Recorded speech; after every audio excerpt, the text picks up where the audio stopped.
జై శ్రీరామ్. ముందు ఏం చేయాలి? ఇలా వేస్తే ఏమవుతుంది, ఏ సమస్య వస్తుంది, దీని పర్యవసానం ఏమిటి అని కొద్దిగా ఆలోచించి చూడండి చాలు.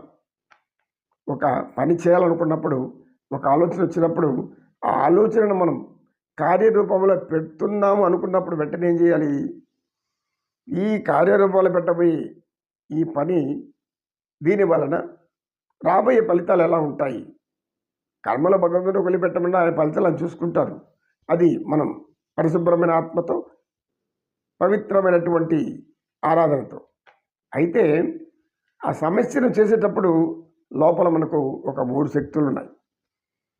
భయంకరమైన విపరీతమైన శక్తులై దాన్ని ఆత్మకు ఆపాదిస్తుంది.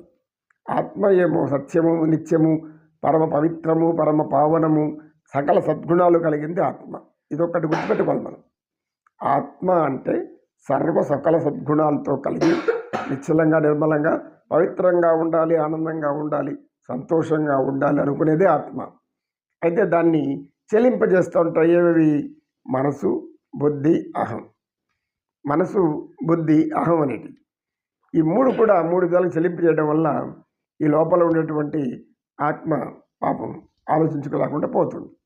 ఎప్పుడైతే ఆత్మకు అవకాశం లేదో అప్పుడు సమస్య చాలా గట్టిగా కనబడుతుంది, పర్వతంలా కనబడుతుంది. ఆత్మకు వదిలిపెట్టామనుకోండి, మనోనిశ్చలత కలిగి మనస్సుని ఆధీనంలో పెట్టుకొని, మనస్సు ఆధీనమైనప్పుడు వెంటనే అహం ఆధీనం పెట్టుకుంటే బుద్ధి కొద్దిగా పనిచేయడం ప్రారంభిస్తుంది. అది వెంటనే ఆత్మతో లయమవుతుంది. దానికి కావాల్సినటువంటి సమస్యకు పరిష్కారం వస్తుంది. ఇప్పుడు ఆనందంగా, సంతోషంగా ఉండడానికి అవకాశం ఉంటుందని స్వామి వివేకానంద చెప్తారు. ఆలోచించే విధానం తెలియలేకపోవడమే కష్టము, బాధ, దుఃఖము. ఆలోచించే విధానాన్ని మార్చుకుంటే సమస్య పెద్ద కష్టం కాదు, అదే కొండ కాదు, బరువెత్తి ఎత్తున పెట్టుకోవాల్సిన పని లేదు. కనుక సమస్యలకి ఎవరికి రాకుండా ఉండవు, అందరికీ సమస్య అనేది వస్తుంది.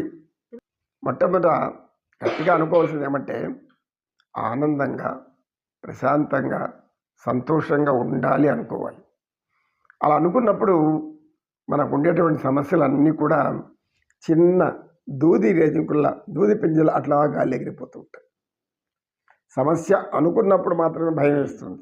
ఆ భయం మనలో అనేక విపరీతమైనటువంటి రసాయనిక చర్యలు జరిగి శరీరం అంతా కూడా పెద్ద సమస్యగా మారి సమస్యను పరిష్కరించుకోలేకపోయే స్థితికి వచ్చేస్తుంది. కనుక సమస్య ఏదైనా ఆరోగ్యపరమైనదో దేనిపరమైనా కానీ ప్రతి దానికి ఒక పరిష్కారం అనేది ఉండే తీరుతుంది. అందుకే భగవద్గీతను చదవమంటారు పెద్దవాళ్ళు.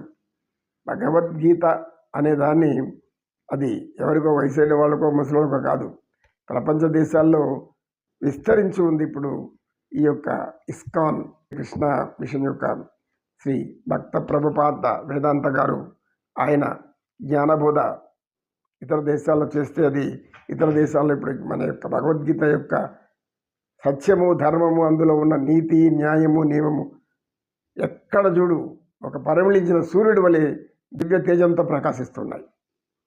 అంటే భగవద్గీత ఎంత జ్ఞానం ఉందో ఇతర దేశాల వాళ్ళు గమనిస్తున్నారు, తెలుసుకుంటున్నారు, ఆనందిస్తున్నారు. మన దేశంలో ఉండే మనం కొంతమంది మాత్రమే గ్రహిస్తున్నారు, కొంతమంది పాపం దాని దగ్గరకు పోలేకపోతున్నారు. కనుక సమస్యకు పరిష్కారం ఉంటుంది.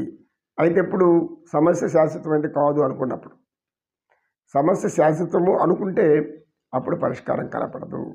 కనబడినప్పుడు బాధపడాలి. నమో కృష్ణ, నమో కృష్ణ. ఇప్పుడు మరొక పాటతో మా యొక్క మనవుడు మళ్ళా మనల్ని ఆనందపరుస్తాడు. దయచేసి అందరూ కూడా ఆశీర్వదించే ప్రార్థన. అందరికీ నమస్కారం. నా పేరు సి కనిష్క్. నేను ఈరోజు శ్రీ అన్నమాచార్యుల వారి రచన అయిన శరణు శరణు సురేంద్ర అనే కీర్తనను పాడుతున్నాను. శరణు శరణు సురేంద్ర సన్నుత శరణు శ్రీ సతి వల్లభ. శరణు శరణు సురేంద్ర సన్నుత శరణు శ్రీ సతి వల్లభ. శరణు రాక్షస గర్వ సమ్మర శరణు వెంకటనాయక. శరణు రాక్షస గర్వ సంవర శరణు వెంకటనాయక శరణు శరణు.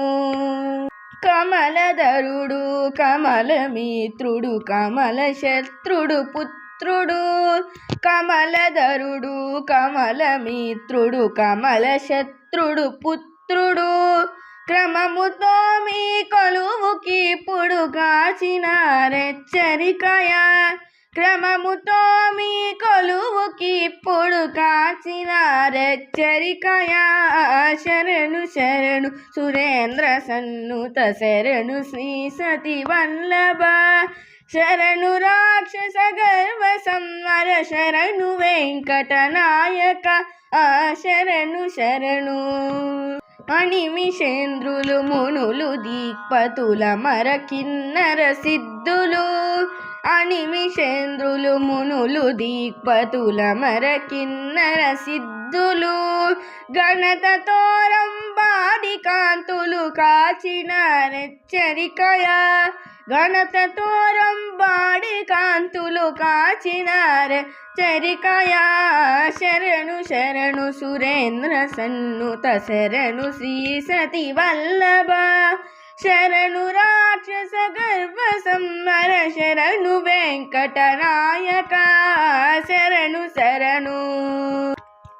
ఎన్నగల ప్రహ్లాద ముఖ్యులు నిన్ను గొలవగ వచ్చిరి, ఎన్నగల ప్రహ్లాద ముఖ్యులు నిన్ను గొలువగ వచ్చిరి, విన్నపము వినవయ్య తిరుపతి వెంకటాచల నాయక, విన్నపము వినవయ్య తిరుపతి వెంకటాచల నాయక శరణు శరణు సురేంద్ర సన్నుత శరణు శ్రీ సతి వల్లభ శరణు రాక్షస గర్వ సంవర శరణు వెంకటనాయక శరణు శరణు సురేంద్ర సన్నుత శరణు శ్రీ సతి వల్లభ శరణు రాక్షస గర్వ సంవర శరణు వెంకటనాయక శరణు శరణు శరణు శరణు శరణు శరణు. ధన్యవాదములు. పరమాత్ముని మీద భక్తి ఎంత ఎక్కువ ఉంటే అంత కరుణ ఆయన మన మీద కురిపిస్తాడు, అమృత ధారల్లాగా కురిపిస్తాడు అనేది మనం గట్టిగా నమ్మితే భగవంతుడు అనుగ్రహం ఎప్పుడూ ఉంటుంది. ఆ అనుగ్రహం పొందడానికి మనం ఆనందంగా ఉండాలి, ఆనందం తెచ్చిపెట్టుకోవాలి. ఆనందం మనం ఎప్పుడైతే కావాలని కోరుకుంటూ ఉంటామో అప్పుడు మనలో మార్పు జరుగుతుంది. ఆ మార్పు ఆనందించే వైపుగా తీసుకెళ్తుంది. ఇది ఒక శాస్త్రం. కొద్దిగా ఆలస్యమైన ఆనందం అనేది మిగులుతుంది చివరలో. ఎందుకు? పరమాత్మను మనం మనసులో ఉంచుకుంటున్నాం, పరమాత్మను హృదయంలో పెట్టుకుంటున్నాం, పరమాత్మను నెత్తి మీద పెట్టుకుంటున్నాం, పరమాత్మను కళలో నింపుకుంటున్నాం.